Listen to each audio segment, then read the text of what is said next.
You must remember this. A kiss is just a kiss.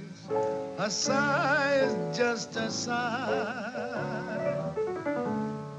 The fundamental things apply as time goes by. The close-up has been a basic component of film ever since the days of D.W. Griffith, and it introduced something really new to the arts.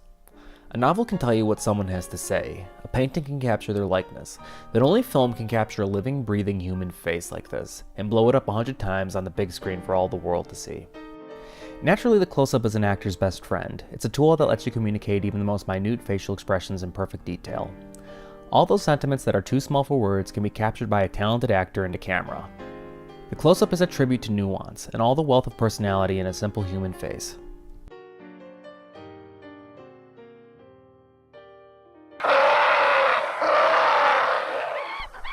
Today I want to talk about Stanley Kubrick in 2001: A Space Odyssey, my favorite movie by one of my favorite directors, if you couldn't already tell that from the title screen.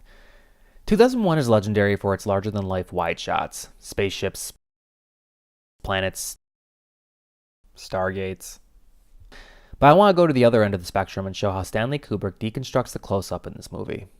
It's a real mark of genius when an artist can print their themes on even the smallest, most conventional bit of material, and that's exactly what Kubrick does here. You can read the entire essence of 2001 just in how Stanley Kubrick shoots close-up on Keir Dulley's face. Dulley plays the astronaut Dave Bowman, the lead in 2001, and this is possibly the most unexpressive performance in any major motion picture ever. All of his lines are delivered in this flat, monotone voice, and throughout most of the film he's got the same staid, stoical, boring look on his face. Open the pod bay doors, please, Hal. Despite having all the expression of a wet paper towel, Bowman gets a very healthy number of close-ups throughout the film. And honestly, they're all pretty cool to watch. Not for the acting, mind you, but just for the cinematography. Most of Bowman's close-ups take place in front of a spaceship interface, and he's constantly flooded with these beautiful sci-fi lights. It's through these two elements, Dulley's almost total lack of expression and the light show playing across his face, that Kubrick deconstructs the classic film close-up and rebuilds it to fit with 2001's central theme: evolution and transhumanism.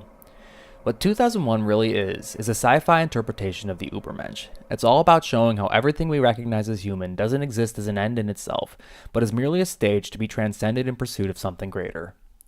2001's first sequence shows the historical beginnings of mankind, and the rest of the film is dedicated to the notion that we are at its historical end. Dave Bowman's journey is the story of the first of us to transcend the human. We're watching a man become the medium for higher cosmic forces, and this is exactly what we see represented visually when we watch one of Bowman's close-ups. Instead of using the close-up to show us this wealth of human personality, seducing us with a beautiful face and all that can be said with the glance of an eye, the twitch of a lip, Kubrick employs Bowman's blank face as a platform to project an interstellar light show on. It's the face in service of showing off the lighting instead of the other way around. Kubrick takes this ultimate symbol of the human and uses it merely as the medium through which these greater forces, as represented by the lights, express themselves. This motif of cosmic light invading the human face reaches its peak with the Stargate sequence at the end of the film. This infamous sequence is 9 minutes and 10 seconds of exactly two things: trippy interstellar light effects and close-ups of Bowman's face.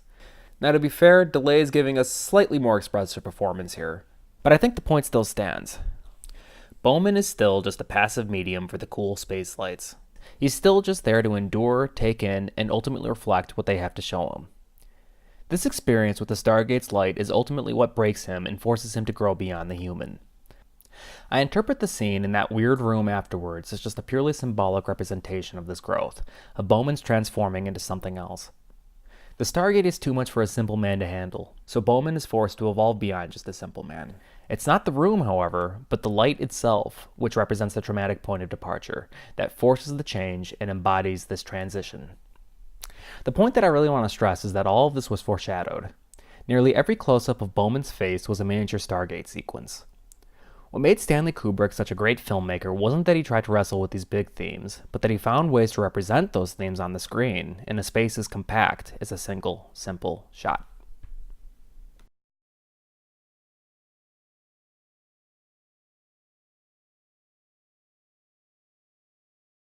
To make me jealous because he was totally texting me all night last night and I don't know if it's a booty call or not. So, like, what do you think? Did you think that girl was pretty? How did that girl even get in here? Do you see her? She's so short and that dress is so tacky. Who wears cheetah? It's not even summer. Why does the DJ keep on playing Summertime Sadness? After we get out of the bathroom, can we go smoke a cigarette? I really need one. But first, let me take a selfie.